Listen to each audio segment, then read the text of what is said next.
Pinayagang makalabas ng Senado bukas si Bryce Hernandez, former Assistant Engineer ng Department of Public Works and Highways, Bulacan 1st District. Ito ang kinumpirma ni Senator Panfilo Lacson, Chairperson ng Senate Blue Ribbon Committee. Kasunod ito sa kahilingan ni Hernandez na i-lift ang contempt sa kanya upang makakalap ng iba pang ebidensya. Kaugnay ito ng mga sangkot umano sa anomalya sa flood control projects na inimbestigahan din ng komite.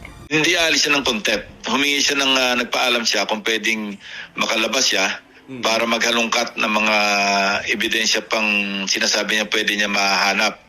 So ngayon lang inaprubahan ni Senate President Soto yung aking request na siya ay samahan palabas ng escort ng OSAA para mula alas 6 ng umaga hanggang alas 6 ng hapon. So, makakalabas siya sa isang purpose lamang. Paliwanag pa ni Senator Ping Lacson, pinagbilinan niya ang kanilang mga abogado na makipag-ugnayan at humingi ng abogado ni Hernandez o humingi ng permiso sa abogado ni Hernandez. Kinumpirma din ito ni Senate President Vicente Soto III. Ayon kay Senator Tito Soto, man-to-man ang pagbabantay kahit sa kwarto para hanapin ang mga dokumentong kailangan niyang ipakita at balik agad sa Senado ng alas 6.